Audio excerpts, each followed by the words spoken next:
Hello, welcome. I now call this meeting to order. It is Thursday, February 12th, 2026, or 2026, as we say.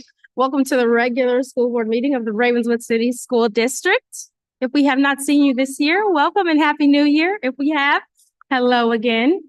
Thank you for joining us tonight. We know you could have been anywhere, but you chose to be here, and we thank you for that. All right, we'll get started. So we'll start at item 1B, the roll call. Trustee Tavera, Present. Trustee Nunez. Here. Trustee Varghese Bloom. Here. Trustee Latu.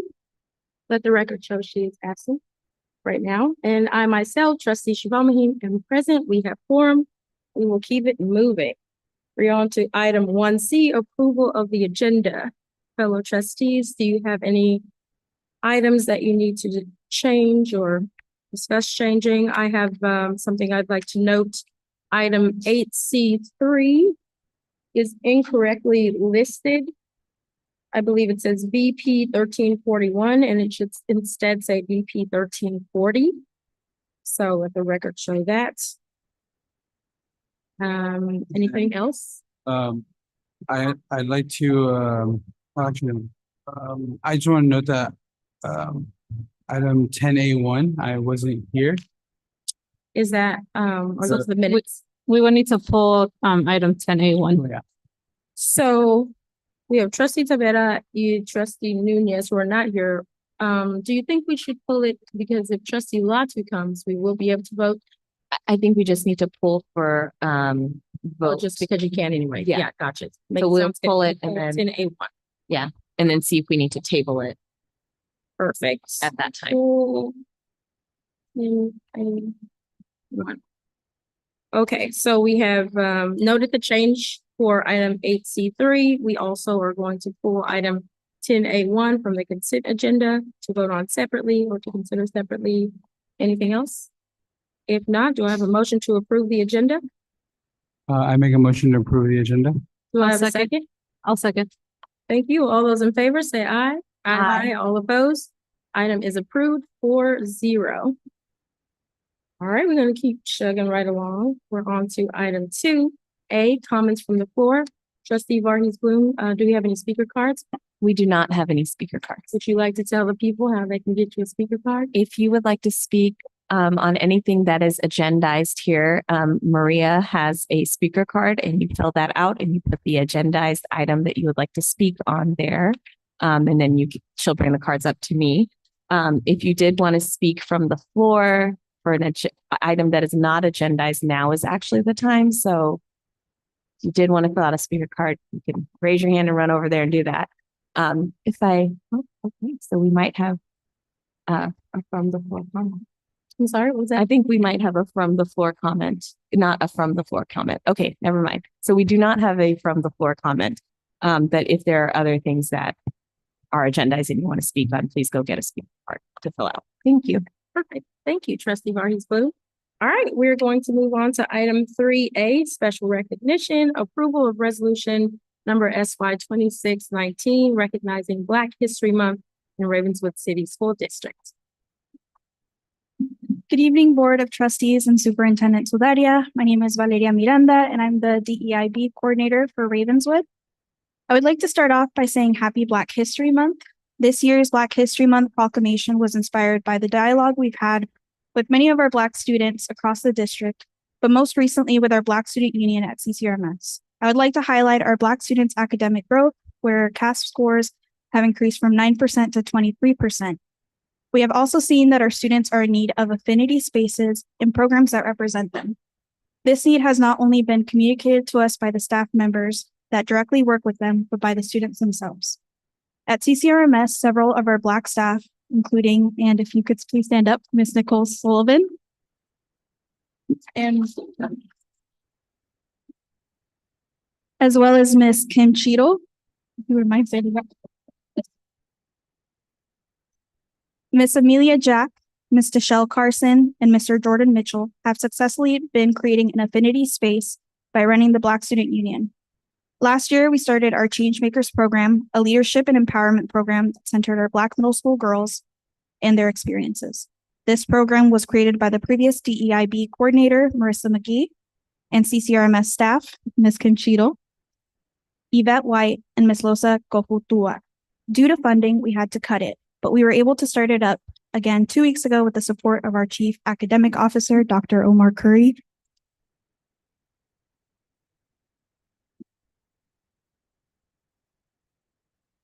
Now, Ms. Cheadle, Ms. Kohutua, Ms. Amelia Jack, and I have started meeting with the girls on a weekly basis during their SEL time and continue to do so for the rest of the year.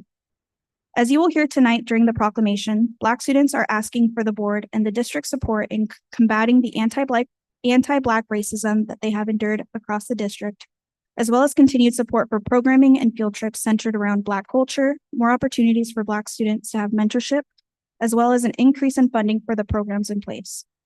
Thank you to our students for their continued advocacy. Thank you to our Black staff who continue to support our Black students. And thank you, trustees and Superintendent Sudaria, for giving the students the space to share their experiences and your openness to work with them. Now, I will hand it off to our lovely students who will be introducing themselves as well as their school.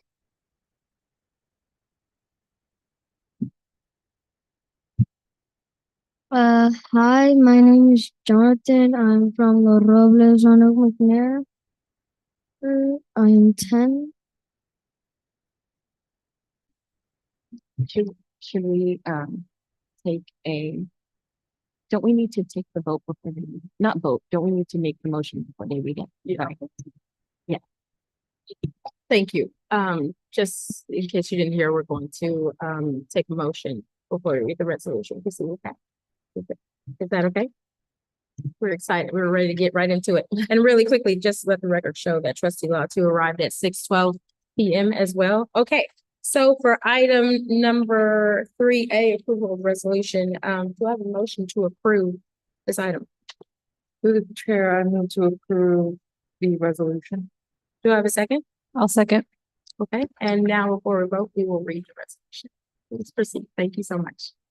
Hi, my name is Antoine. I go to CCRMS and I'm an 8th grader.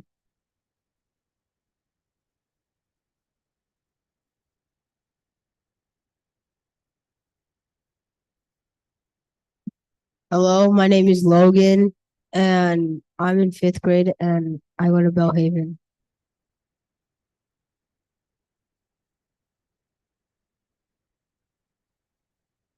Hello, my name is Cameron and I go to CCRMS and I'm in sixth grade.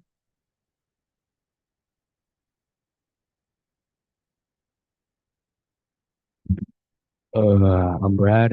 I'm in the eighth grade and I go to Cedar Travis.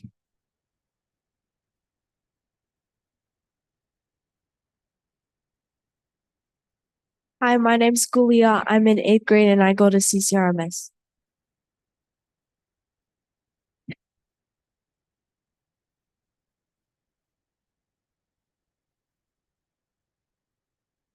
My name is Kennedy. I'm in eighth grade and I go to Cesar Travis.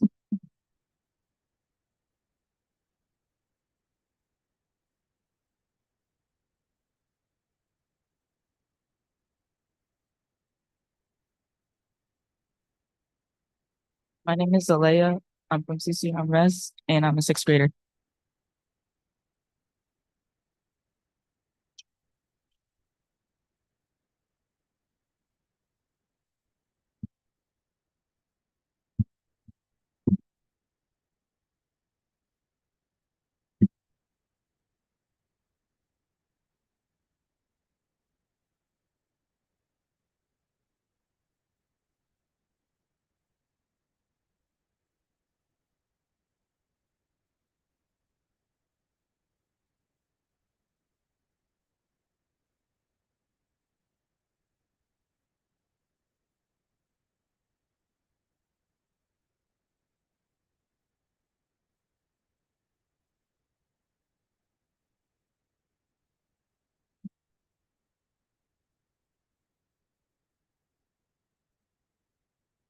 Whereas Black History Month is a time to honor the history and culture and contributions of Black people while also recognizing the ongoing realities of anti-Black racism in schools and society.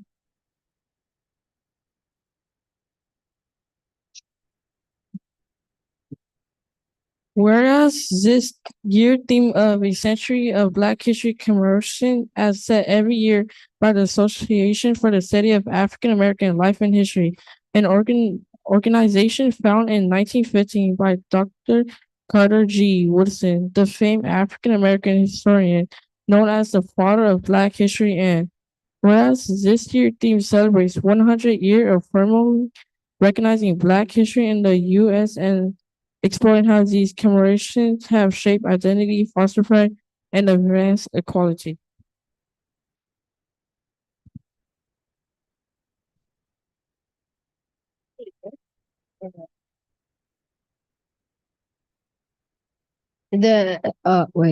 Whereas the history of people of African heritage goes back tens of thousands of years and includes some of the greatest and most advanced and innovative societies in the history of human experience. And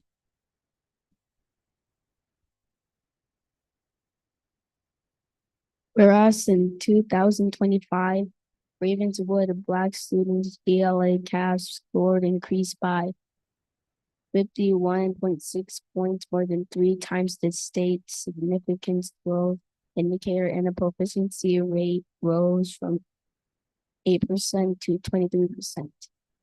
For us, Black History Month is also an occasion to commemorate the countless contributions of African Americans, including the free lunch program started by Black Panthers for honoring Black women like Susie King Taylor, who not only became the first teacher to openly educate Black Americans in Georgia, but also top members of the first Black regiment of the U.S. Army how to read and write.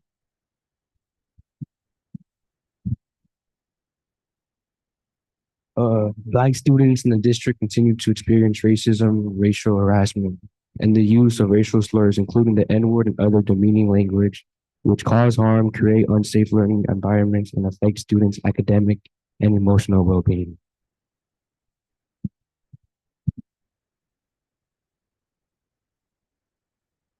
Whereas the school district has a responsibility to provide a safe, inclusive, and affirming environment for all students and staff, and a duty to actively prevent, address, and combat racism, discrimination, and hate speech in all forms. Whereas Black student unions play a critical role in supporting Black students, fostering leadership, building community, and providing culturally affirming programming within schools. Whereas the BSU in the district currently receives only $200 per year, which has prevented the club from being able to truly venture and expose students to culturally affirming opportunities. Whereas the Black Student Union of Cesar Chavez Ravenswood Middle School calls on Ravenswood City School District to increase the numbers of programs that represent Black students' field trips centered on Black history and mentorship from other Black folks in education.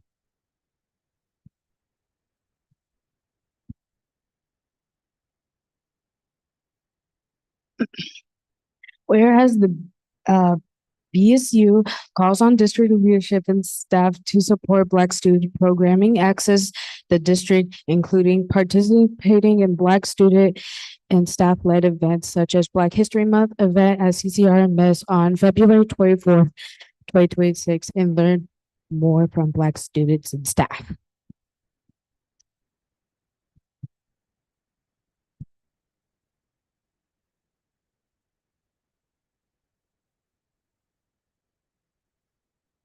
Whereas the BSU calls on district leadership to partner with students, families, and staff to actively dismantle racist practices, including inequities in discipline, and to center the voices and lived experiences of Black students in these efforts. Now, therefore, it be resolved, Ravenswood City School District does hereby proclaim February as Black History Month and encourages all community members to join us in celebrating this special month.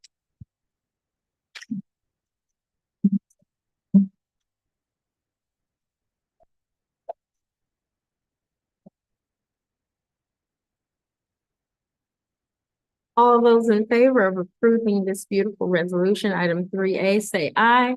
Aye. All opposed, item is approved 5-0. Thank you so much. I'm trying not to cry. Our board, I think our superintendent maybe is not a crier, but all the we cry way too much. Like as soon as the first student got up, I like immediately was like, oh my gosh, here he goes. I think it's just number one, a beautiful thing when students come to the school board meeting. So thank you for being here, taking time out of your schedules to be here. We really appreciate you. We appreciate your voice. I love that you took this moment to not only read this beautiful resolution, but to also share your concern. Sorry, about real things that are happening in our district. It's especially pertinent right now when we have the president of these United States sending caricatures over social media of not only a past president and first lady, but of our first Black president of this country and first Black first lady. So I say that to say, now more than ever, it is so important and crucial and essential that we as parents, community members, staff, faculty, everyone in this community support our students. We need to be supporting all of our youth. I know everyone knows that, but I think sometimes we could take it for granted. The stories that our children are hearing about themselves, the narratives that are being shared and perpetrated, and I can't even think right now, just you know what I'm trying to say about them. And so I think number one, we are just as disappointed as you are to hear some of the challenges you've spoken about. Those same challenges have come up in conversations in this room as we've gotten feedback from staff about things, our growth areas and things like that. I want you to know that we are working on them. It's okay. I want you to know that we are working on them. And I also recognize that we have a lot more room for growth. There's someone in this community who actually helped incorporate this city and helped start this school district. His name is Dr. Omowale Satterwhite, who did the same thing you did here today. He's an amazing man. I think he's like 88 years old and he still walks 5 miles every day. He lives a few blocks over. And he was a PhD student at Stanford in the Graduate School of Education. And after Dr. Martin Luther King Jr.'s assassination, at a time when they were, memorializing and talking about his great life, he took that moment to take the mic from the president of the university to do what you did and demand increased representation, increased Black representation, more services and supports for Black students on that campus. And as a result of that, which I can't remember the exact year, it could have been in the 60s, then I myself attended Stanford University and I myself am a PhD student there today because of that work he did. So not only are you doing work today that you all will experience the benefits of as we work together to change them for the better for you, but students generations from now will be impacted. So I say all that just to say thank you. Thank you for your advocacy. Thank you for your just care for yourselves and for the broader community. We thank you. I'm sorry to take all that time. Board members, would you like to share anything? And then after that, we're going to take a picture so you can't read it. I think you said it so well. So thank you, all of you students who are here, parents who are here supporting them, and teachers who support them every day at school. We know the work that you do is so important. And thank you for teaching our children, these children, how to advocate for themselves and come here and ask for things. So when something's wrong, you speak, and you guys did that. So thank you all.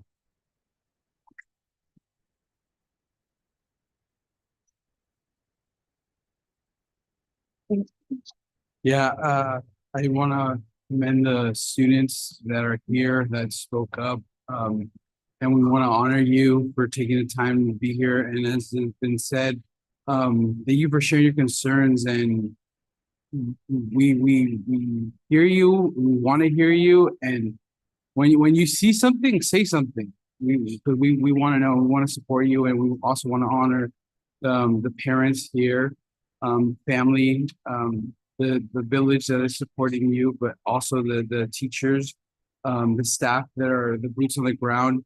And I wouldn't be here, and not just here behind the seat, behind this dais, but me, the person that I am today, without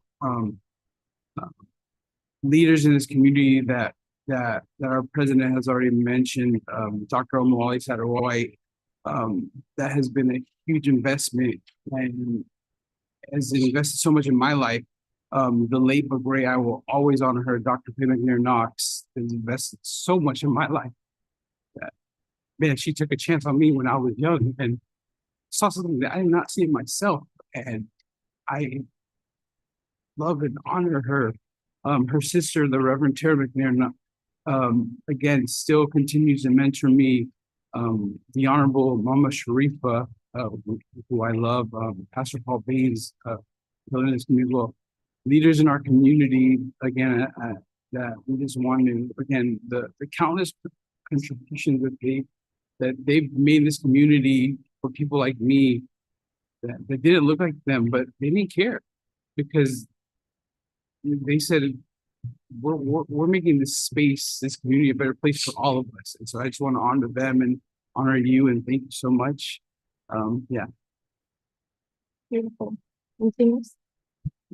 To the chair, I'll just add, sorry I came late, but I will go back to watch the live to make sure that I as well hear some of the recommendations that you've put before us. We're here for you. Like, our job is to ensure that no matter what our nation's going through out there, that inside Ravenswood City School District, we're operating for the betterment of you all and what you all need in your lives. It's not just about education. We're family here at Ravenswood. So I just want to thank you all for coming tonight. Black History Month means so much. I feel like every month is Black History Month. Like our nation was built because of Black history. Even in this community, I'm not going to get too much into it because I get really excited, but it's because of the Dr. Omos, the Dr. Faye McNair Knox, the Uncle Bobs, Sharifa, you know, our first supervisor that represented us, District 4, was Dr. Dr. Rose Jacob Gibson. Let me get her name right. And now we have Lisa Gaucher. And so I just want to say that this is really important. And I'm so happy that you all are here.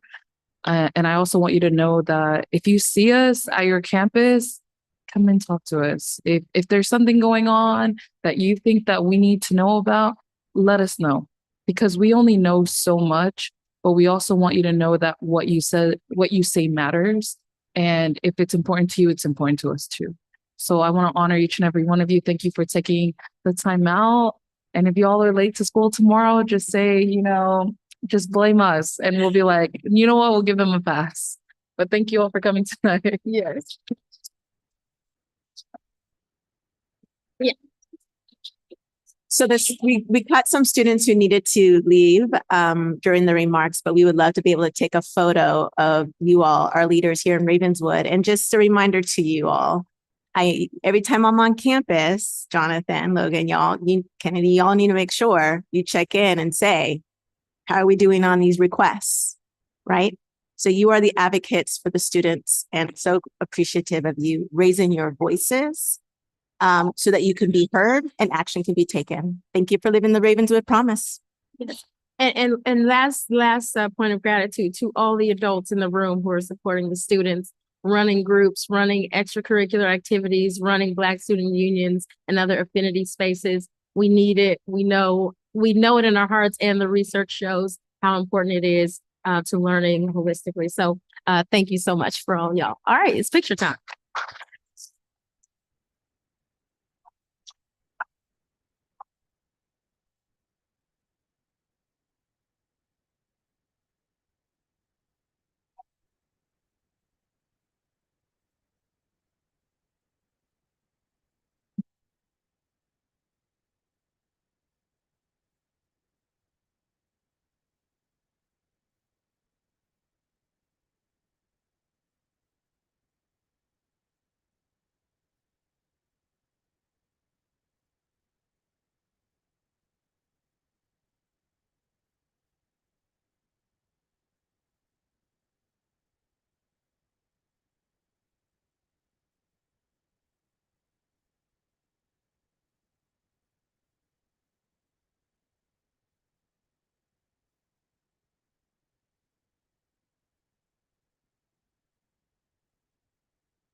It's our superintendent.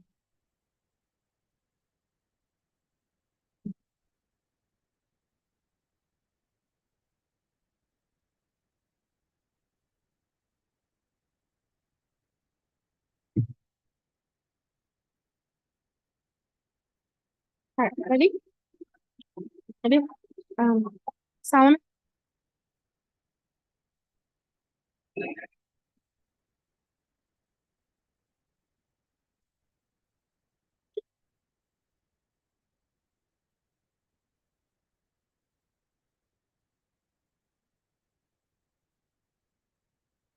All right, we're going to resume or keep it moving, everybody. Thank you so much for everyone for attending for that item. If you need to leave, no worries. We understand. We're going to keep it rolling. So if you can, just try to keep it down or step outside of the room. We'll be done in a quick second because we're actually going to move to a closed session. So we're on item number 4. And before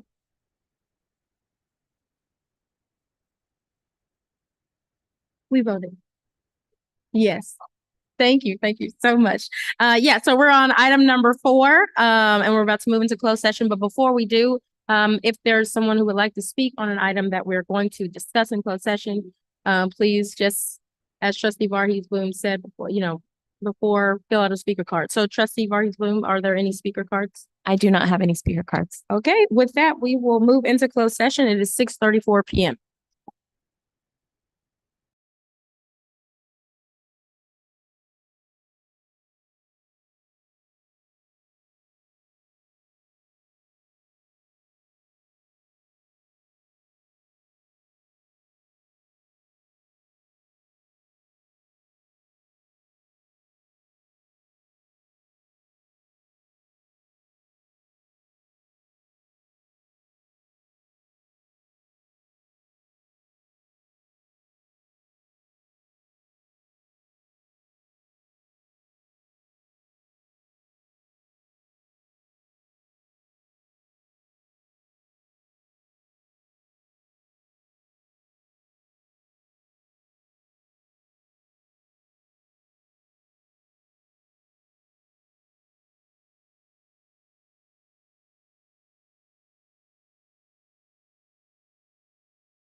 We will reconvene open session at 7:08 p.m. We are on item number 6, report of action taken in closed session. For item 4A, discussion was had, no action was taken. And the same as for item 4B, no action was taken. So moving on to item 7, updates. So 7A, board member comments. Trustees, any comments? All right. So our facilities subcommittee met this week, and I just want to shout out our district team because Ravenswood Elementary School District is recognized as a national model for equitable sustainability and climate resilience. So we have been recognized as a green achiever for its leadership in sustainability and environmental justice as a 2026 California Green Ribbon Schools. This is a top level recognition and only given to a handful of districts across the state and historically across the country. So there's a full press release if you did want to look at it that will be coming out, I believe. And one of the things that I do want to say is I believe our school district is, and Dr. Eager, you can correct me if I'm wrong.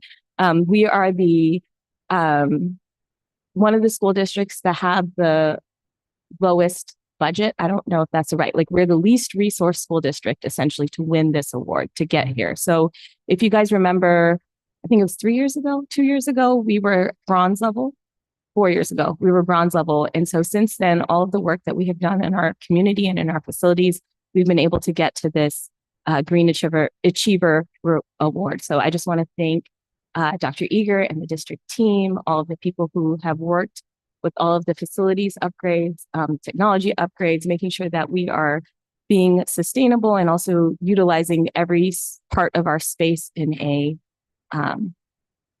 justice way, just making sure every single space is something that is equitable, but also something that is beautiful and helping our environment. So I want to shout that out. And I feel like there's been a lot of stuff that happened. I think that our superintendent is going to go through some of that during her superintendent's report. So we'll save that for that. But really great week last week to everybody. I had a lot of fun. And so again, just being able to see the work that we've done through our facilities in this last week and being able to celebrate that. I just want to celebrate our team and all the people that made it happen in and out of this community and all of the funders, the people who really believe in the work that we're doing here at Ravenswood. So thank you so much. To the chair, as I've highlighted to all of our guests here tonight, we received a certificate of recognition.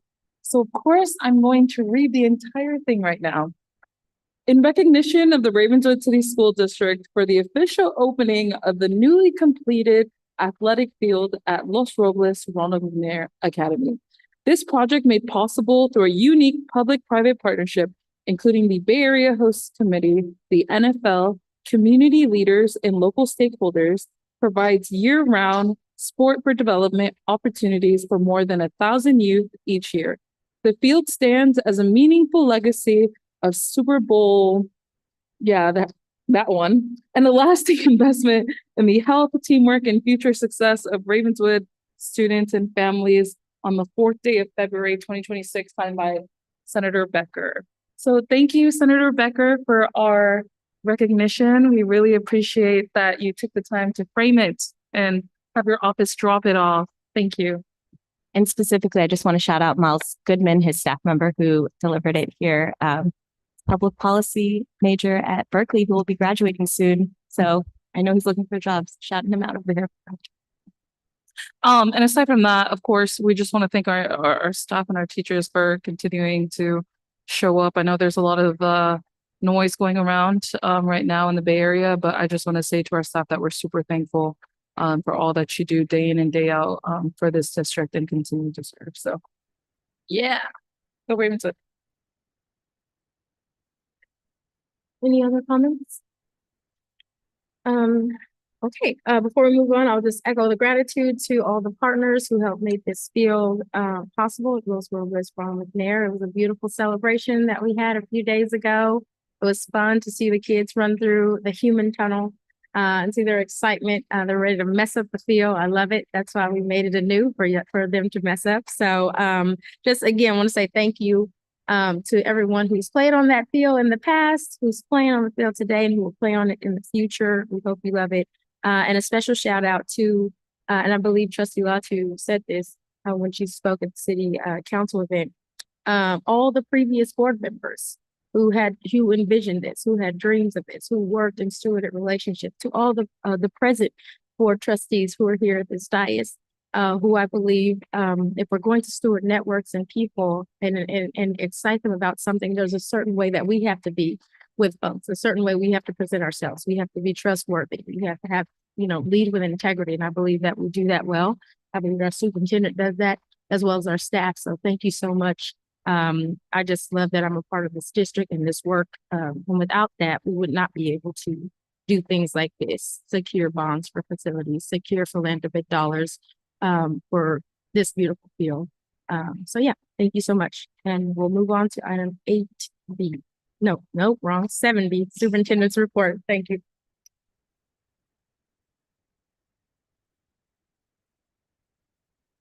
All right. The photo here is actually our girls basketball team. They were the champions recently. We hope to bring them at our last board meeting this month to celebrate them. They were the champions of the Art David Athletic League. Also, we hope to bring our dance team. They competed in their first competition, and they won. Dr. Umar Curry also had a chance to check them out in their first performance. This is just going to be a quick overview of some highlights that you've heard before, but it doesn't go without saying that we have a collective community vision and a learner profile where we want to make sure that our students are able to live up to. And we are still on the process, as our students advocated, we are still in the process of building an exceptional and transformative education for all of our students. We have 3 priorities that were developed in a collaborative process through reviewing data, through collaboration with site leaders, staff, and more importantly, sitting down with families, and we identified 3 key priorities: language and literacy. And as you recall, and it doesn't go without saying over and over again, so we have our eyes wide open on what our goals are by the end of this year. And that is to improve our distance from standard by 15 points, which is a significant growth as measured by the state. And as you know, our Black students increased that by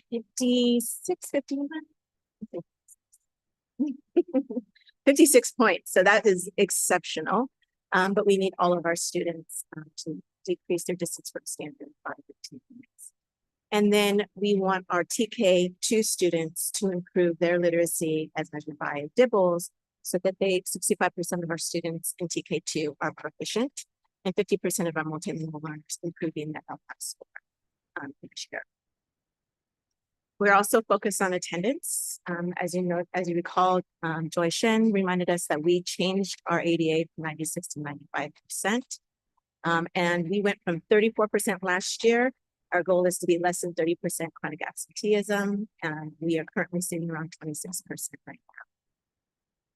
We also want to ensure that our students feel safe and have a sense of belonging. And so I'm proud about our Black students who come before our board to ensure that we hold ourselves to that promise. Our third goal is around talent, and all educators are receiving observations and actionable feedback bi-weekly each month. Our principals and vice principals are to be in classrooms and provide feedback at least 5 times every week. And the goal is for coaches to also give that feedback at least 10 times. So every teacher is not sitting there wondering how they are performing. They are informed so that by the end of the year, they know where they stand when it comes to their summative evaluation. Our principals and VPs and I and our executive team members sat through and participated in the evaluation collaboration process around CS2P4, led by Dr. Umar Curry, our Chief Academic Officer.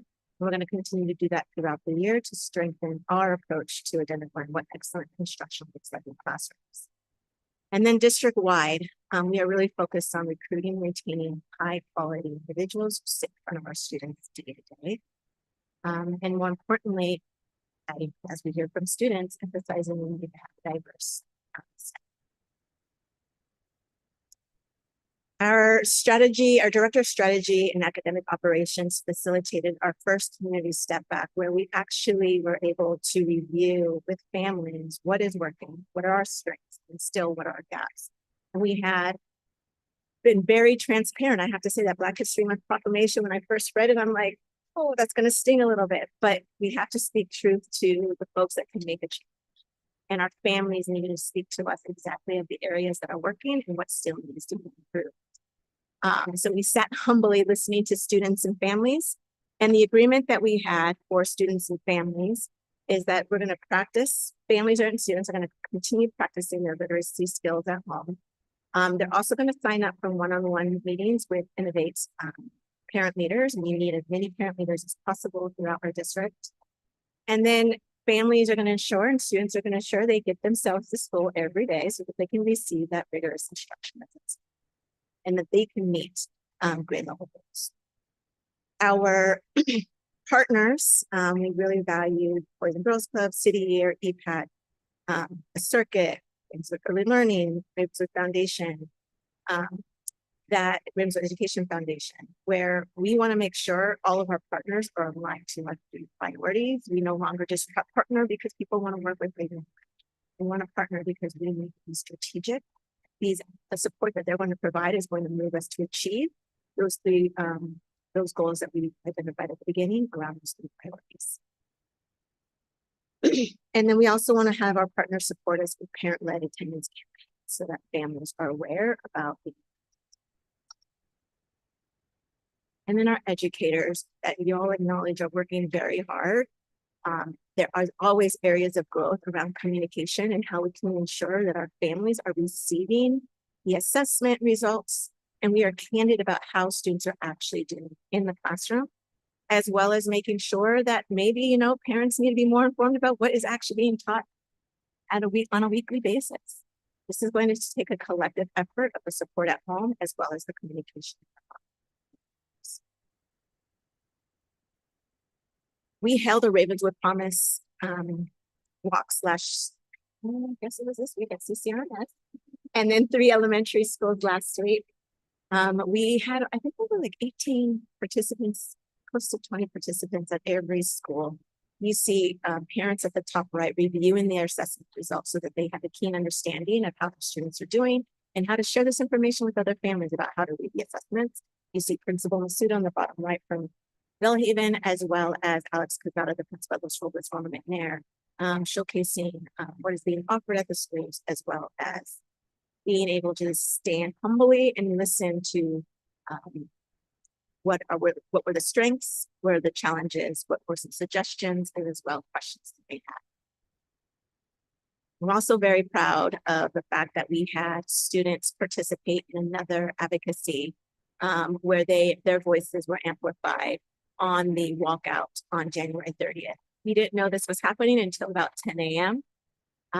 And they did it gracefully, respectfully, proudly, and standing on the affirmation that their voices matter during this time. And I'm proud of how the middle school supported these students, supporting the supervision in classroom for students who didn't want to participate, but ensure that this was done during 7th period. At the conclusion, folks returned to the classrooms and the day ended. That you can capture some of this on our social media as well. And then very proud of the work that Dr. William Eager has helped us facilitate to really ensure that not only the transformative work that we're doing inside the classrooms, we're also making an impact in creating facilities that are meant for the students. And so we have, as you all mentioned, the McNair, full-size football fields, the Mastodons, and other team members who utilize this field as they've been able to produce talent even when the field wasn't up to par. So it not only is the heart of the community, but also now it reflects what they've been able to do all these years. And then the bottom left is the multi-generational park in partnership with National Bridge, as well as on the right, that's behind the scenes of Charter Ravenswood Middle School. And then you can also see the 16 sports at East Tennessee Centurion. And on the right-hand side is the outdoor science learning area at Los Robles there. And of course, those two schools are complete with both the classrooms and their outdoor spaces complete. Bellhaven is in the process right now. Their brand new school is done in terms of the building and the classrooms. We are working in partnership to be able to finish the green space behind the school. And you see the renderings on the right-hand side. We also have more, there's lists of projects that were done on the left-hand side and future projects that we want to pursue. But what I really appreciate from Will is just the commitment to use our bond dollars efficiently to improve classrooms while leveraging philanthropic dollars to enhance outdoor play and athletic spaces. And Ravenswood is on the move. There's still a lot of work to be done. There's 44 more instructional days until the CAS. So there's a lot of work that we need to do in that short period of time. Of course, after CAS, education doesn't stop.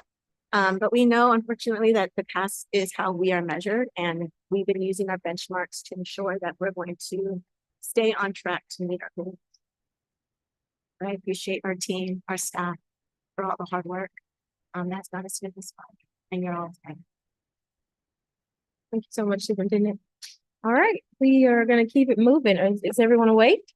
No one's sleeping? Good. All right, there's coffee in the kitchenette. Okay, we're going to move on to item 8A, Ravenswood Early Learning Update. Keeping with the theme of good evening. Keeping with the theme of working together to blend philanthropic dollars, public dollars to have a big impact. I'm pleased tonight to introduce, bring up Karen Pace, who's the director of Ravenswood Early Learning.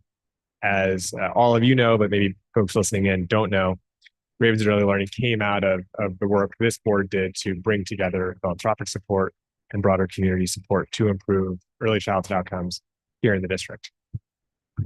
This year, upcoming year, is the first year of the new parcel tax. It's going into effect next year. We're working on incorporating that into the budget. And we wanted to provide an update in partnership with Ravenswood Early Learning to talk about how we can best use those dollars to get the most bang for our buck, get the most impact we possibly can. So we thought it'd be helpful to have Ms. Pace come up and give an update on what REL's been up to and talk about sort of some early stage thinking about how this could work into the budget for next year. No decisions are being made today. It's an informational item. We'll follow up with you on all of that over the next couple of weeks. But just a reminder, the budget we're hoping to present on March 12th meeting. So coming up pretty soon this week. And with that, I'll turn it over to Karen. Thanks, Will, and thank you all for being here. I feel lucky. I have a full house, all 5 of you here. So thank you for that and the opportunity to share with you about Ravenswood Early Learning and what has happened since you saw me last year. We're just going to go through quickly on the agenda, the journey to date, investment solutions and impact, and then advancing equity. And some of these slides are very familiar to last year, and I know that you have all seen them and understand. And so some of the information is more for people who either weren't part of the district last year or are watching, and so they have an overview. This is similar with the exception of the 2 bottom items, which was the current year 25-26. There was no school district funding allocated to REL. And then 26 and beyond, the parcel tax goes into effect. And like Will said, you guys will work on that. Those are the only 2 things that apply to this slide.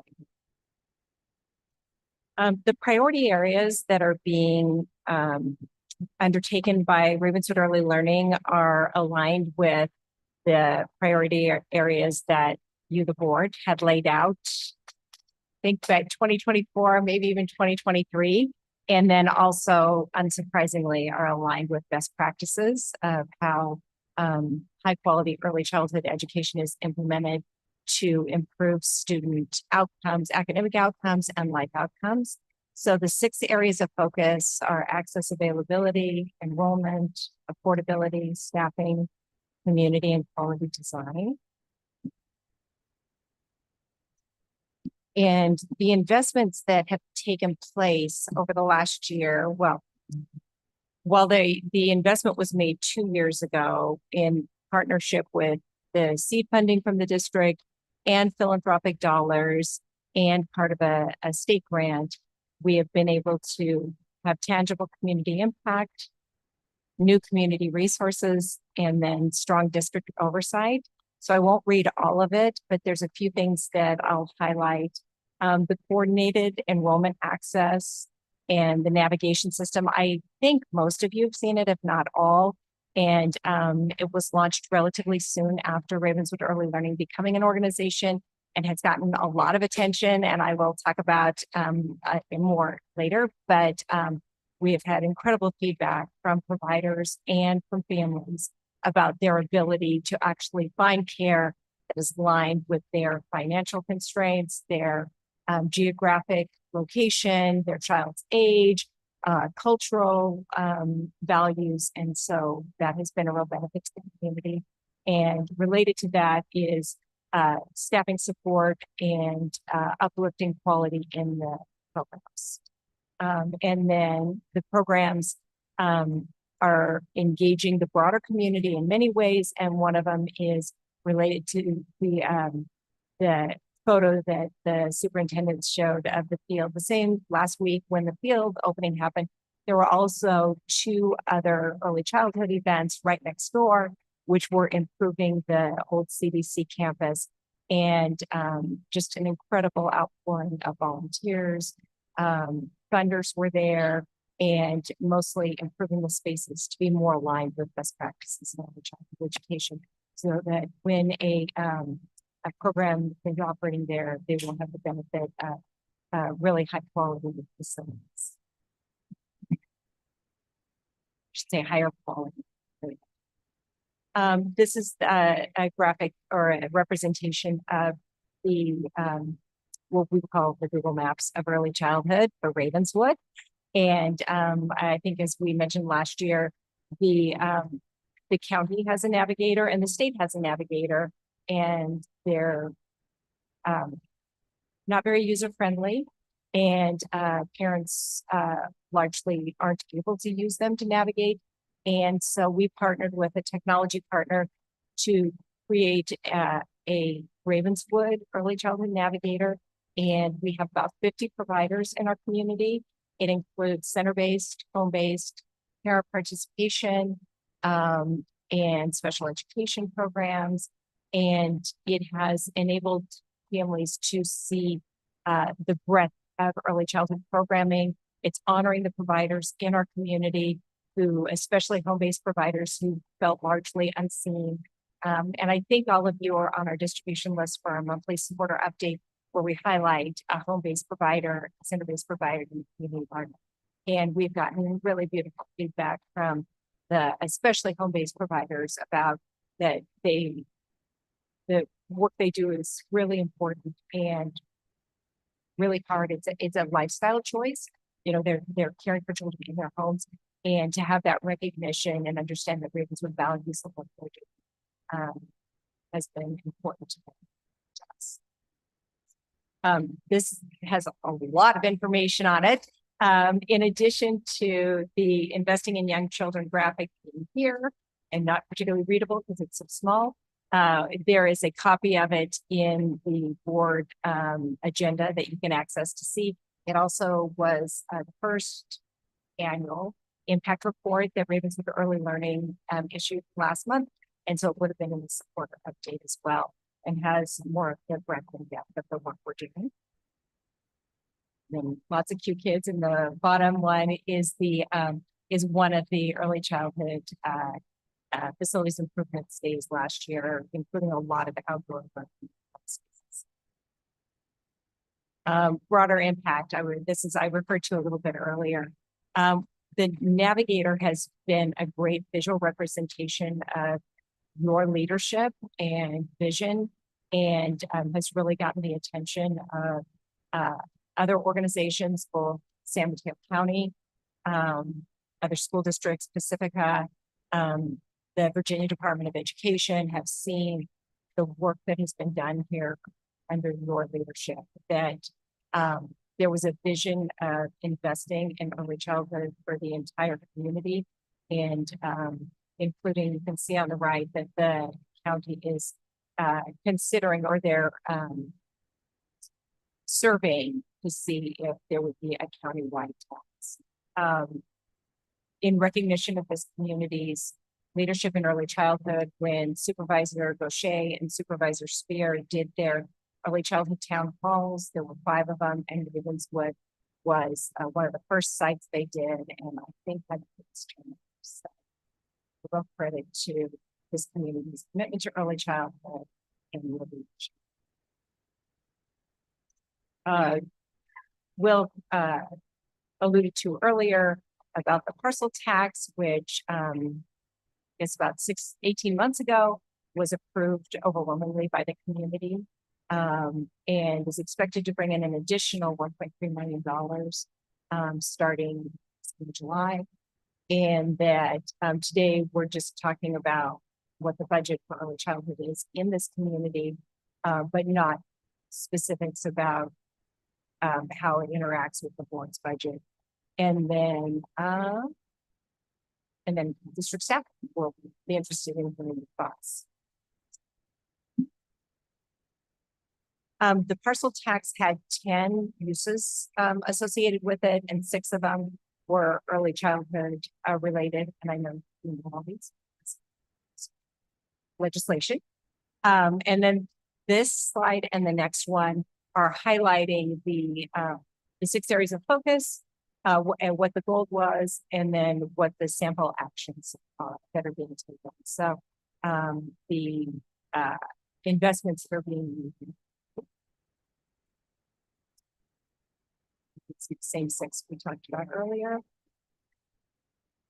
And then to ground you in how the early childhood investments are working in this community, the mission, the entirety of the goal is to get more children into better early childhoods. And these are an example of some of the costs within the community that all 5 tuition for a full-pay family for a year is $36,000. That a full-time early childhood teacher in this community makes between $45,000 and $70,000 a year. And I know that's a huge range. There's a lot of variables and a lot of different types of programs, and that renovating the city courtyard in total is about $1 million. And then this is a table with the left side. The left side is the 6 priority areas. The middle is the district-wide need. And so it is a calculation based on serving every child in the community with full day high quality care. And then the one on the right is a base budget, which takes into account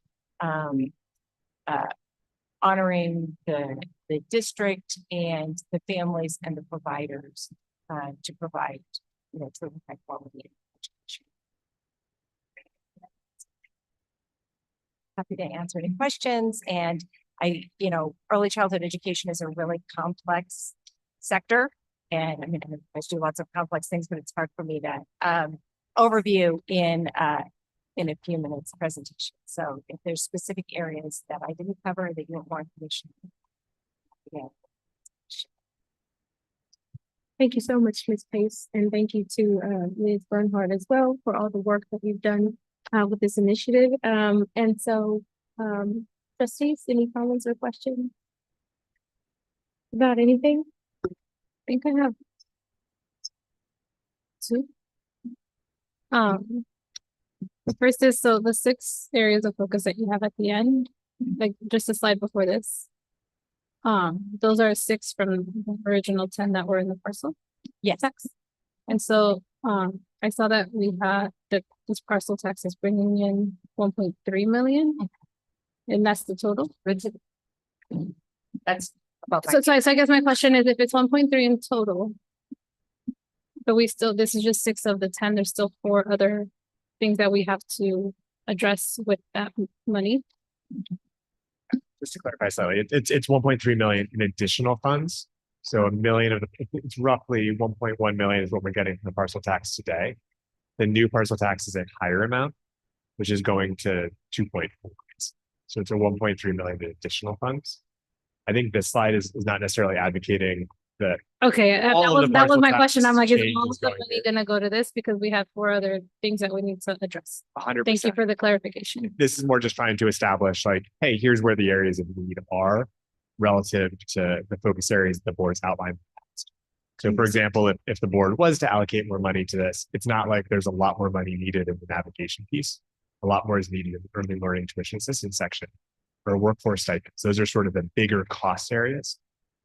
But it may not make sense to allocate the entire 1.3 million in additional funds or even taking away from prior sort of uses. Thank you. That was my clarification. My other one is, I don't know if it falls under the scope of the Ravenswood early learning as a program, but are we tracking how many students or how many children are moving from these community programs into our community schools? Because if we're investing a lot into these programs, it would be really nice to have these students ready for our schools and not transferring to other schools outside of the district. We started doing that, I believe, at the start of this year, adding in just as part of the registration process, a little more of a systemized way of asking where folks are coming from. So we don't have, 10 years of data on that now, but we're sort of building the muscle memory of really aggressively tracking this. I will say at this point, all of the leases that the board has approved for people using early childhood have included specific language detailing out community preferences, tracking mechanisms, and making sure not that it's only going to the community, but directly, those students are directly moving into it. And I believe we've seen it probably about 7 other people are more qualified to speak on this. We've also seen our students at TK coming in more prepared than they have in districts. So a couple sort of data points on this, but I don't have like hard numbers yet on exactly who's coming from where, but we will in the next couple of years. And I'd appreciate keeping track of that so that we know that like all this investment that we're putting into early childhood education, we're actually reaping the benefits as a school district, not other schools then taking our students ready and willing to learn. Thank you. Add one thing to that, about Ravenswood Early Learning. The mission is to serve the children in Ravenswood community, which we defined as the district boundaries. And so we do prioritize the children in this community with the subsidy. So a lot of the early childhood is state subsidized. And so we prioritize the children who are living in this community in those spots. Sorry, since you just said that. With the subsidies, do we take, it's kind of a green question, but are we looking at, when we give subsidies, is it pertinent to the area that we live in? Versus like a country average, because it's still very expensive. Yes, the state, when in early childhood, when you talk about state subsidy tuition, it literally comes from the state of California to the providers. Sometimes it goes through the county office of education as an intermediary, but it is not regionalized. Thank you. Through the chair, I just want to say thank you for the presentation, and thank you. Just the last couple of months, I've been hearing from the county, all the county stuff about early childhood education, and I know that they have been very impressed of the work that you have been doing through Ravenswood Early Learning. So I know you were giving us credit as a board for putting that vision out there, but I just want to say thank you to you for putting our vision to make it actually something that we can hold, that we can show, that you put action to our vision. So thank you for that work that you're doing. And I just want to honor you because I know that you weren't just at the Ravenswood one, you were also at all the other ones that Supervisor Spear and Supervisor Gaucher were doing throughout the county in their listening sessions. And so I just thank you for the work that you're doing specifically in early childhood education and that investment, because we know that not only is that an academic investment that we're making, but it's also an economic one. I studied early childhood education many years ago. And, every single time, and that article keeps coming back in the New York Times every once in a while, where it's like, this is the best economic investment that you can make is in early childhood education. And I truly believe that because it is academic, but it's also economic because it helps children lay that foundation to make a really big impact in generations of families. So I just want to thank you specifically, Karen. You have been our boots on the ground. And every time, we talk to people and we're at Cadango and we're seeing these amazing things happening, they always say, oh yeah, Ravenswood Early Learning. I'm like, yeah, Karen is amazing and all the work that she's doing along with Liz. So I just want to say, thank you so much. We see you, and thank you for helping us be an example out there and sharing the work. Thank you for being that person that is sharing the work that we're doing and not only being our biggest cheerleader, but also being our biggest and hardest worker in this endeavor that we've taken on. So thank you.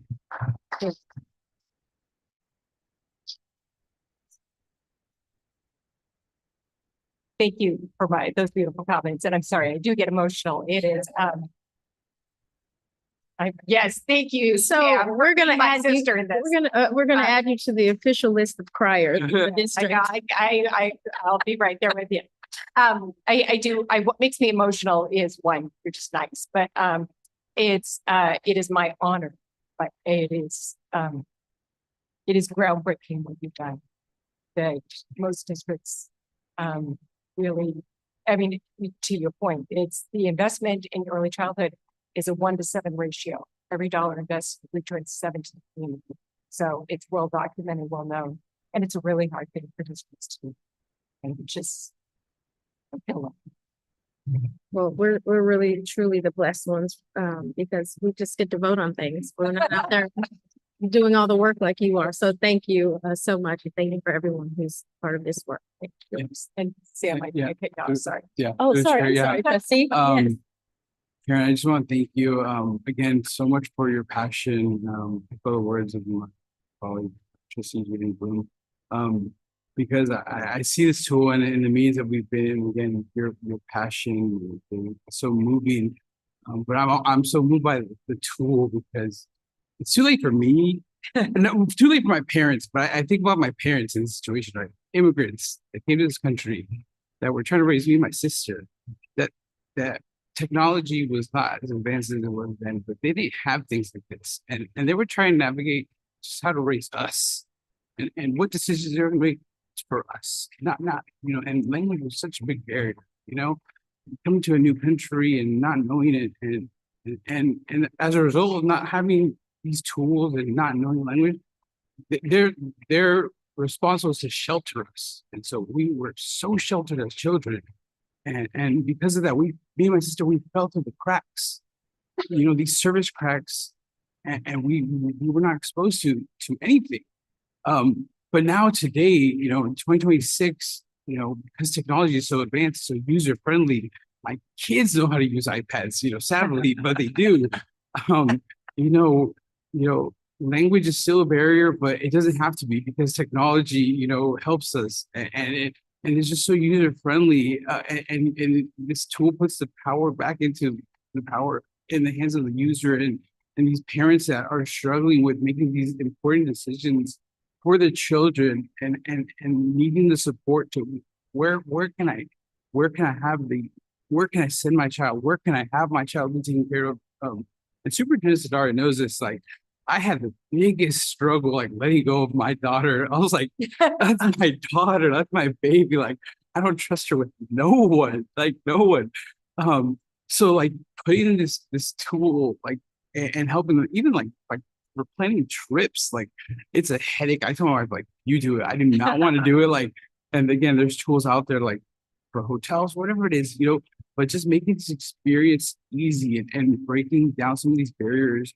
And I just think, again, the barriers that my parents have to overcome with me and my sister that now, people don't have to have today. So thank you for your passion and thank you for helping to bring this to our community. So I'm just so very thankful for you. Beautifully said. Thank you again. And with that, we'll keep moving. This is hard work, not just hard work, but hard work we're doing in the district. So you might see a few more tears. Actually, today, looking at the rest of the items, there'll probably be no more tears, but next meeting. Okay, so on to item 8B, board direction to proceed with draft resolution number SY 2620, ordering the school bond election. Dr. Eager. I wasn't thinking anybody was going to cry in this item, but now I feel challenge from the trustees to make this emotional. I have no tears. Good evening, trustees. We talked about this last meeting. Hopefully potentially we'll talk about it again at the next meeting.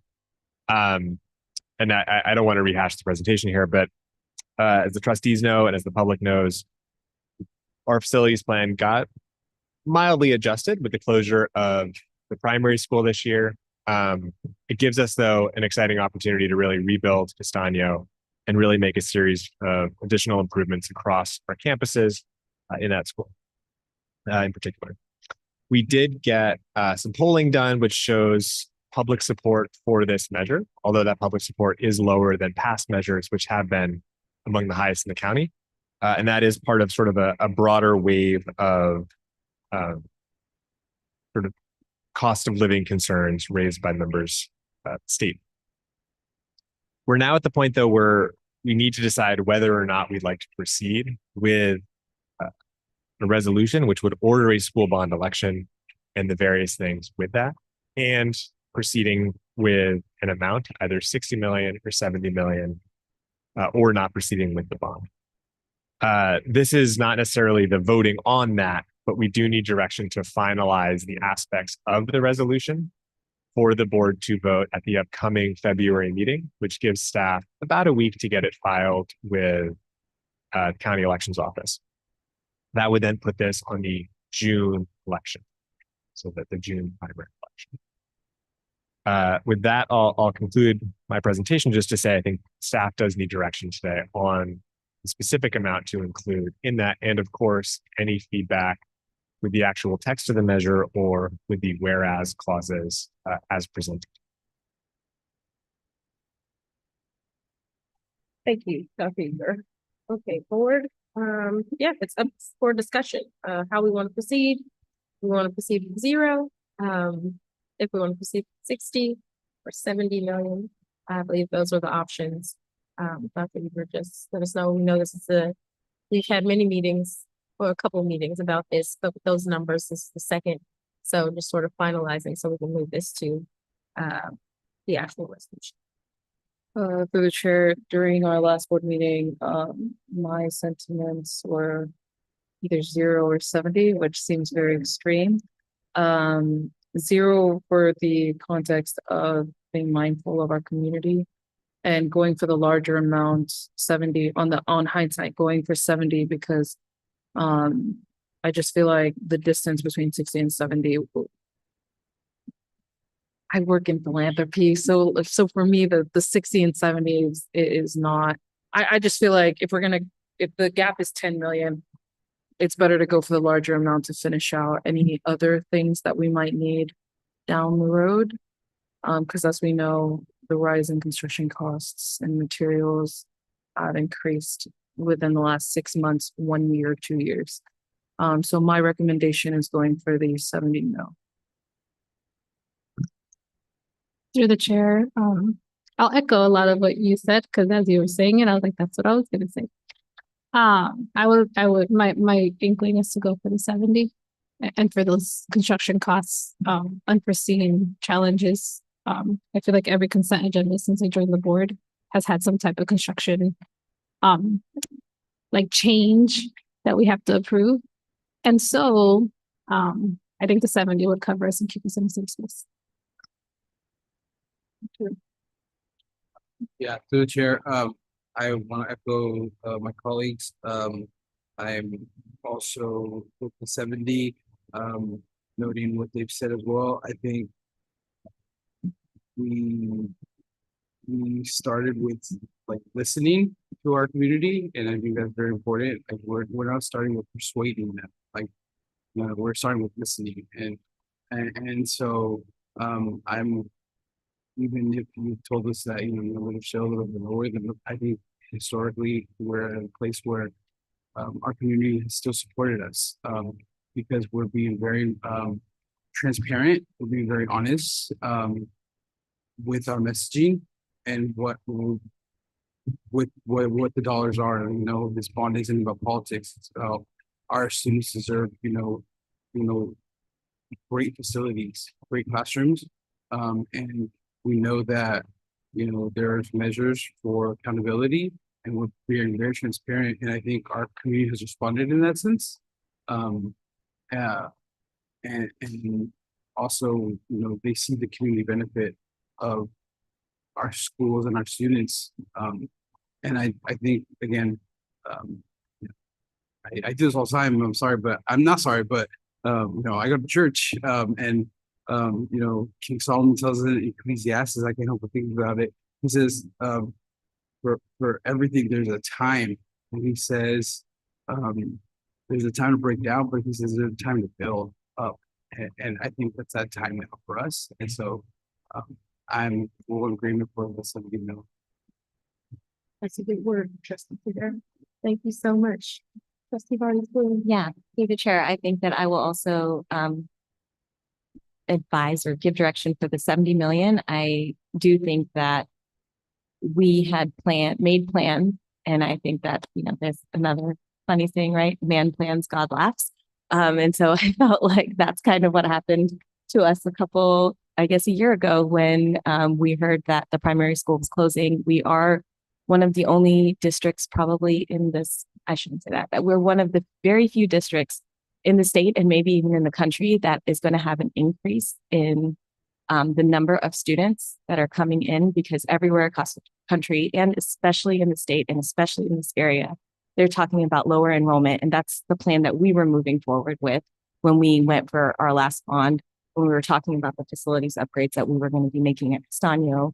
And now, because of this growth that we did not expect at all, we want to make sure that that construction that's happening at Castaño is going to be something that lasts, to make sure that that growth is accounted for, but also so that future generations of students who come into Castaño don't have to be in portables.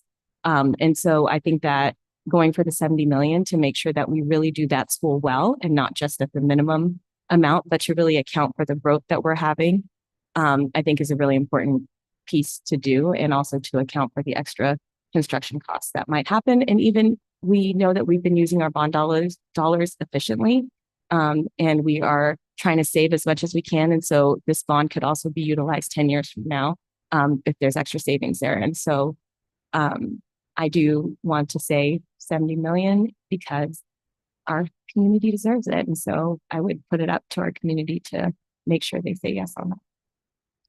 Thank you so much. So I think you've got your direction, Dr. Eager. I think 70 million is what I've heard. I'm with 70 million as well.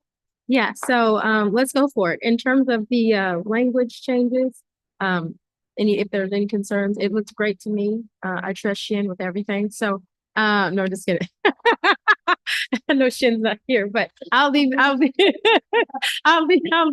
the team. I'll leave that up to the team, but from my quick preview of the other thing. I got too caught up in the emotion, by the way. I should have given credit through the chair to our amazing lawyers who've been with us for many bonds, many parcel taxes, but Eugene Herrera and Lauren Clark Herrera. I think I messed up the last name, but gist of it.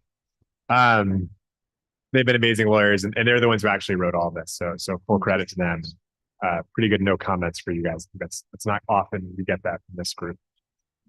Not true. So not true. You should end this now.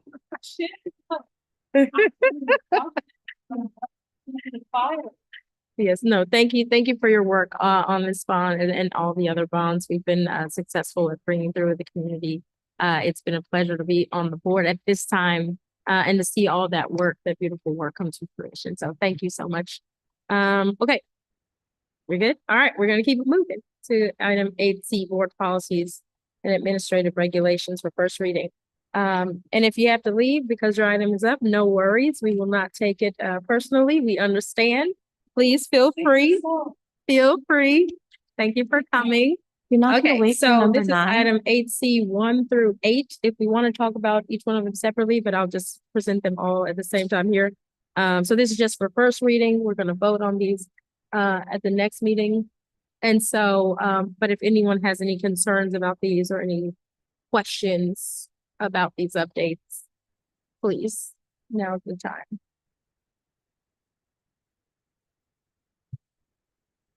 You want me to read each one? Okay. Oh, the jokes. And just recalling what we said at the beginning of the meeting when we modified the agenda, 8C3 is BP 1340, not 1341. Oh, yes, I'm sorry, you wanted, yes. Yes, yes. Thank you. So I'm gonna look for head nods if we're good. We're good. We're good.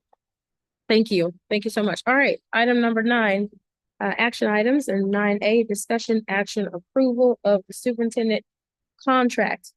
So this item is concerning final action on the salary and compensation paid to our superintendent and contracts for the next few years. Yeah, so we are going to, this is up for action. So there's some things pursuant Government Code 54953C3 that I need to read for the public and have on the record before we open it up for motion. So the contract before the board for final action includes that Gina Sudaria will be employed as a full-time employee of the district and will receive a salary at the annual rate of $258,869 for the 2026-2027 school year, payable on the last day of each month in installments of 1/12 of the annual salary for services rendered during the preceding month, with proration for a period of less than a full year of service. For the 2027-28 school year, the salary shall increase to $263,869. And for the 2028-29 school year, the salary shall increase to $268,869. The adjustments are expressly conditioned upon a satisfactory performance evaluation. If during the term of this agreement, all district employees in the administrative unit receive a percentage increase in compensation, the superintendent shall, in addition to the amount set forth above, be entitled to a same percentage increase in compensation. The superintendent shall receive district-paid health, dental, vision, and other fringe benefits in the same manner and subject to the same limitations as other certificated senior cabinet level employees, as those benefits may change from time to time. So those are the details. And so with that, I will recommend that the Board of Trustees approves the superintendent's employment agreement effective July 1st, 2026. So, is there a motion? Well, yeah, before yeah, let's talk about comments first and then. Okay, any comments or are there any speakers for this item? I have no speaker cards, Madam Chair. Thank you. Go ahead. To the chair, I'll start off. Superintendent Sudaria, this is our first contract together. We've had some renewals throughout the year, but this is the first time we got to revisit the entire contract and get to discuss over the last couple of months. I just want to say that you are a valuable part of our team. It starts with our leadership, and so I'm glad that we've reached this place. As you know, during your negotiations, I was very straightforward with you and giving you some personal advice.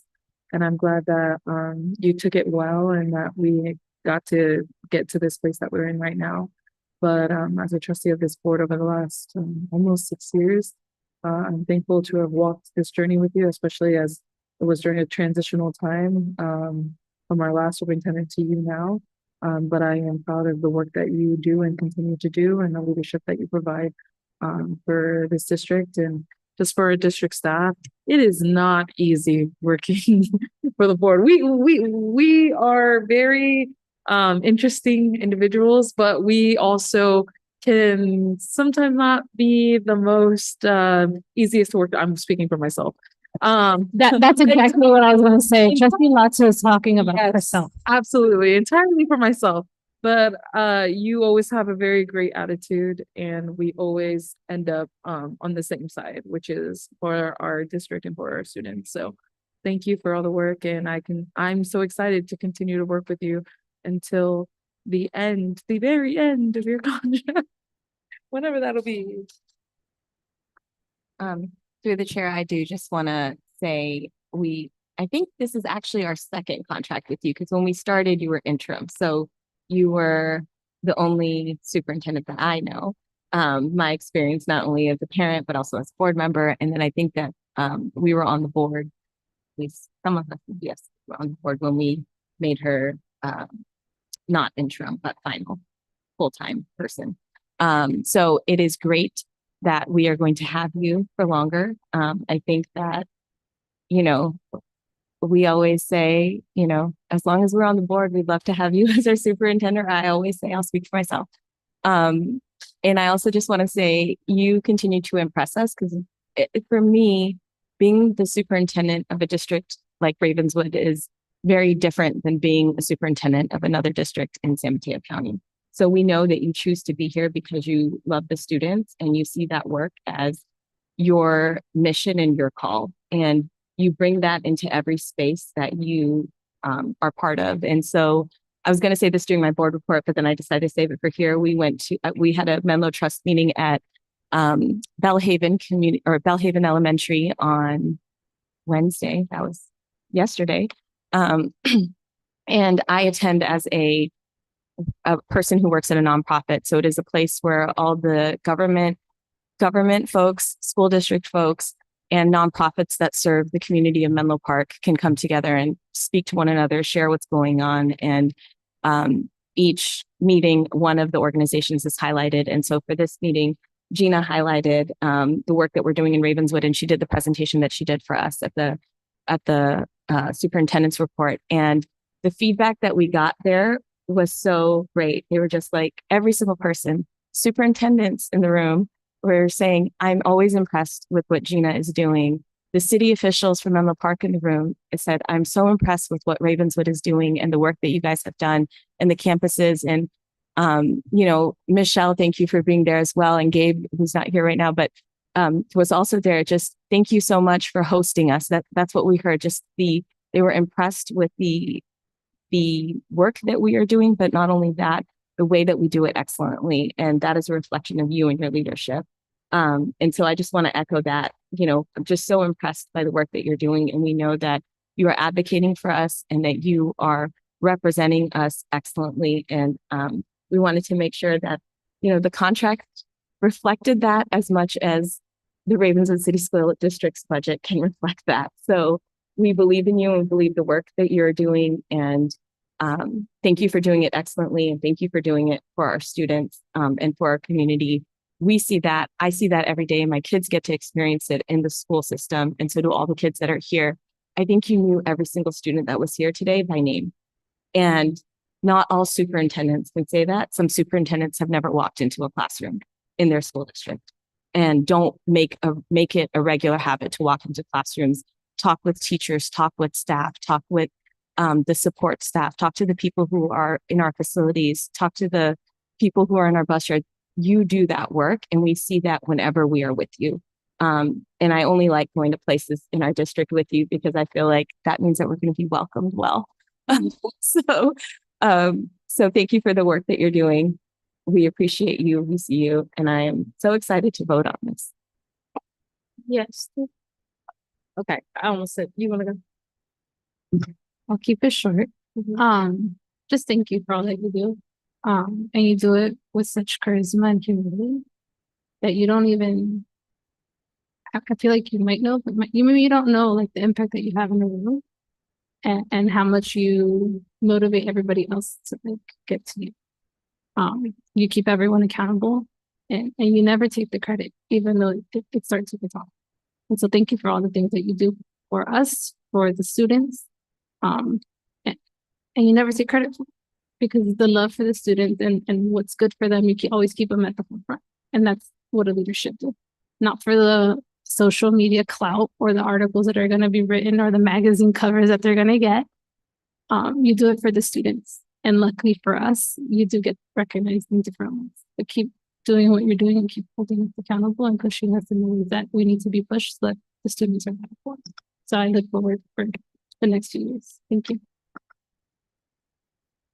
Through the chair. Gina, thank you for everything. You, from my day one, you've been so kind to me. So I just want to thank you first and foremost for the person that you are. Not even with the title, just the person that you are. So thank you for being who you are. And then the person who you are with the role that you have, thank you for being a champion for our community, for our district. We are so lucky to have you again. I'm so excited to vote on this because you lead with such vision and strength. And again, because I grew up in church, but and so I could pick something better. But the thing that I think of is like, for those listening again, I'm sorry, this is just who I am as a person, but I think of King Saul and David, and one of the biggest differences between these kings in the Bible was that King David was he would fight with his men, and he wasn't a king that served and sat on the throne. So you lead and you serve alongside, those that you lead with. And so thank you for leading with vision, but for serving alongside those that you're leading. And that's a true mark of a leader, someone who's willing to roll up their sleeves and get involved. And that speaks so much about who you are, because you lead, but you're willing just to like be boots on the ground and work. And like you mentioned, like the students, they know you because you're involved. You're so involved. And again, I'm not going to, but I could name other superintendents who don't know, but you do, because you're so involved and you're willing to get involved. You're willing to be engaged because you're not about wanting to sit on the throne. You're willing to get engaged and involved. So we just want to honor you and thank you. And again, we hope that it's reflecting to what it can be. But thank you for being so dedicated to our students and our families and our staff and our community. Thank you for those beautiful words, trustees. I'll just end it before we move into consideration of a motion, consideration to approve. But I just want to say also thank you for all the many years you've dedicated to Ravenswood. This is your 28th year here in Ravenswood, which is incredible. I'm trying to figure out, what have I done for 28 years? That's a long time.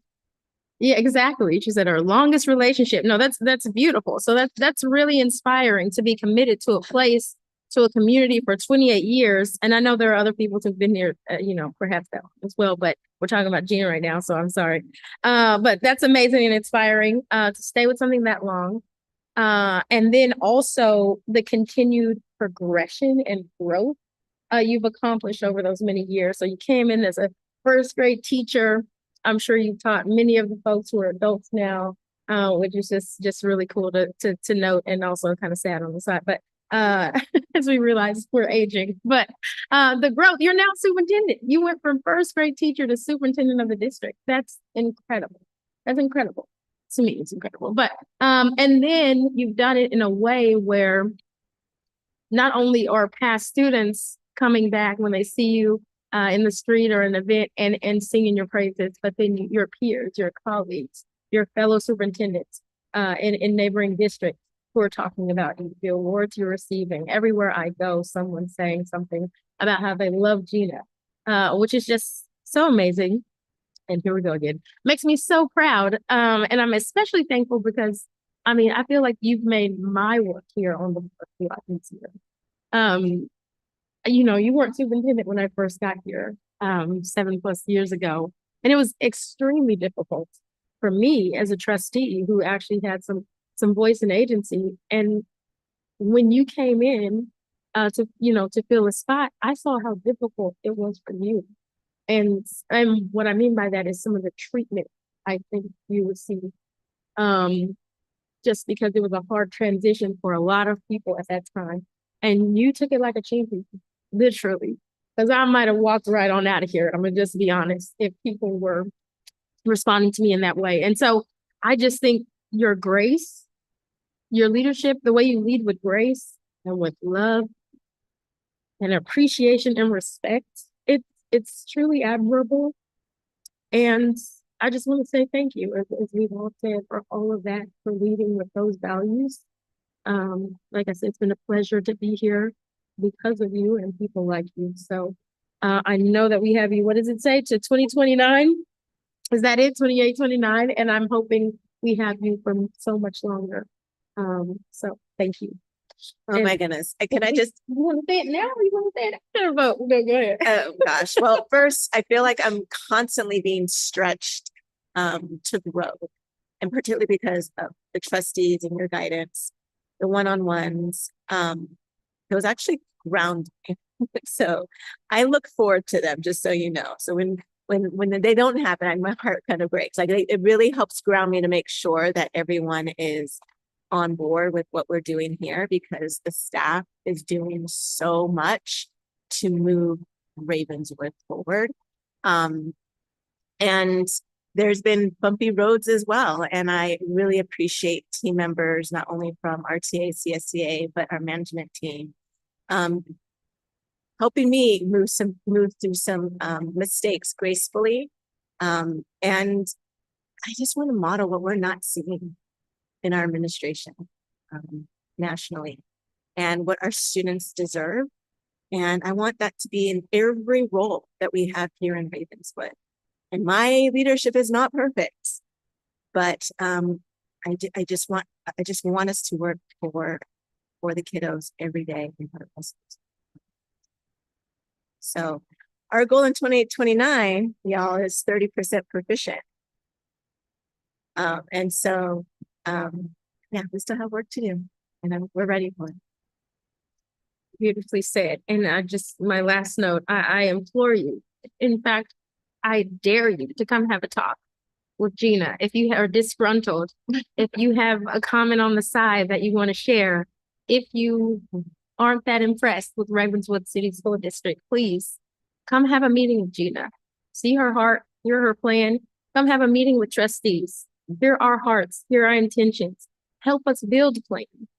We are in partnership with community, and that's what we want to be. And that's why Gina is a great partner to have a superintendent, because that's her number one goal, to be in partnership with the staff, with families, with community members, as we try to move this mission forward. So dare you, employ you, come on, let's talk. All right, so moving on. With that, do I have a motion to approve item 9A? I think we all make a motion to approve item 9A. And do I have a second? I second. All those in favor say aye. Aye. All opposed? Item is approved 5-0. Whoop, whoop.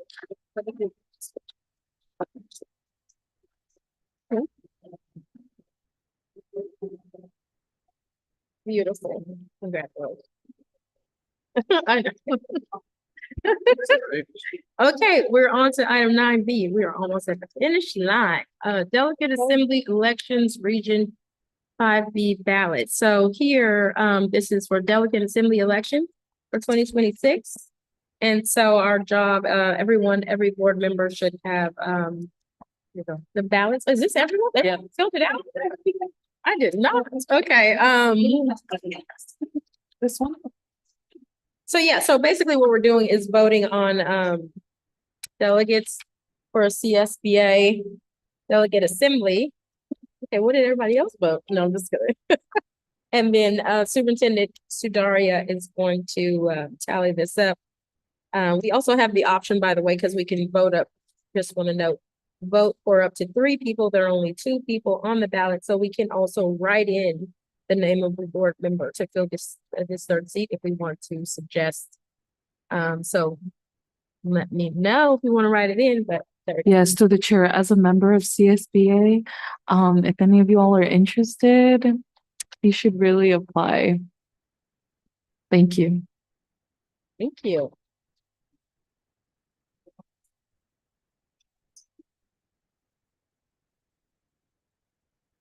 And so Terry Chavez has 4 votes, and Chelsea Bonini has 3 votes. So those 2 can be 4. Awesome. Thank you. And no write-ins? We don't want to write in? No? Okay. Well, beautiful. Congratulations and good luck to everybody that's been considered. All right. Moving on to number 10, the consent agenda. Earlier in the meeting, we pulled item 10A1 to vote on, just in case we didn't have everyone here, but we got everyone here, so we can vote on it, but we're going to vote for the surprise. So we'll start there and then we'll proceed with the consent agenda. So do I have a motion to approve item 10A1? To the chair, I move to approve item 10A1. Do I have a second? I'll second. All those in favor say aye. Aye. All opposed? Item, I'm sorry, that's a, we have, oh, Abstain. sorry, all those, abstain? Aye. I, Thank you. The item is approved with a vote of 3 yeses, 0 nos, and 2 abstentions, from trustee Tavera and trustee Nunez. Okay, so moving on with the remaining items on the consent agenda, item 10. A, Bless you. 2 through 21. Do I have a motion to approve? To the chair, I move to approve items highlighted before. Do I have a second? I'll second. All those in favor say aye. Aye. All opposed? The item is approved 5-0. All right. On to closing items. 11A, consideration to approve resolution, board member excused absences. No one is absent. Yeah, let's go. Okay, and then 11B, the next regular board meeting is February 26th, 2026 at 6 p.m. That's interesting. So we hope to see you all there. We'll be here with smiles. Yeah, okay. And with that, we are adjourned at 8:19 p.m.